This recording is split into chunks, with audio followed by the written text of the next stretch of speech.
यह है दिव्य अस्त्रों की गाथा की अंतिम कड़ी। और अब हम पहुंचे हैं उस अद्वितीय अस्त्र की कथा पर, जो न केवल विनाश की शक्ति रखता है, बल्कि सृजन और पुनर्निर्माण की क्षमता से भी युक्त है। यह अस्त्र हर नाश के बाद नए जीवन और ऊर्जा का आगमन कर सकता है, जैसे कोई पुरानी सृष्टि समाप्त होकर नई सृष्टि का जन्म देती हो। यह है भर्गवास्त्र की गाथा, वह दिव्य अस्त्र जिसे महर्षि भृगु ने रचा था।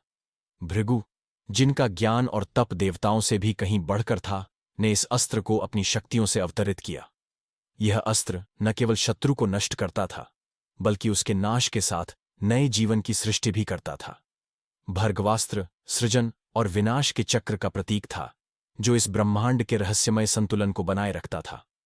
महाभारत के युद्ध में कौरवों और पांडवों के संघर्ष में भर्गवास्त्र ने अपनी उपस्थिति दर्ज की। इस अस्त्र ने शत्रु के अस्तित्व को मिटा दिया, लेकिन फिर भी नए रूपों का जन्म हुआ। यह अस्त्र सिर्फ विनाश के लिए नहीं था, बल्कि यह प्रकृति के संतुलन को बनाए रखने के लिए था, ताकि सृजन और विनाश का यह चक्र अनवरत चलता रहे। रामायण में भी इस अस्त्र ने अपना प्रभाव दिखाया।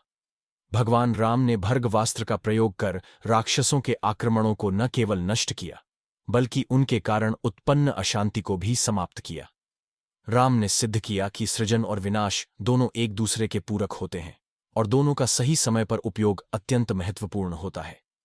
भर्गवास्त्र हमें यह सिखाता है कि हर विनाश के बाद पुनर्निर्माण होता है, और यह प्रक्रिया निरंतर चलती रहती है।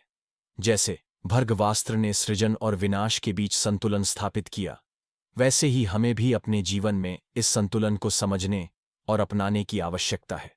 और इस अद्भुत दिव्य अस्त्रों की गाथा का समापन होता है। यह श्रृंखला हमें यह सिखाती है कि हर अस्त्र, चाहे वह विनाश का प्रतीक हो या सृजन का, अपने भीतर गहरी शिक्षाएं समाहित करता है। इन अस्त्रों की कथाएं हमें हमारे ज्ञान, शक्ति और निर्णयों की जिम्मेदारी समझाती हैं, और यह भी बताती हैं कि हर शक्ति का सही उद्देश्य और समय पर प्रयोग करना सबसे महत्वपूर्ण है।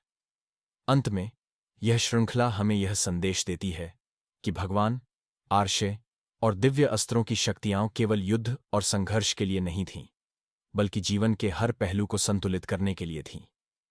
इन दिव्य अस्त्रों की गाथाएं हमें यह याद दिलाती हैं कि जब हम अपने ज्ञान और शक्ति का सही उपयोग करते हैं, तो हम न केवल अपने जीवन में, बल्कि पूरे संसार में संतुलन और शांति स्थापित कर सकते हैं।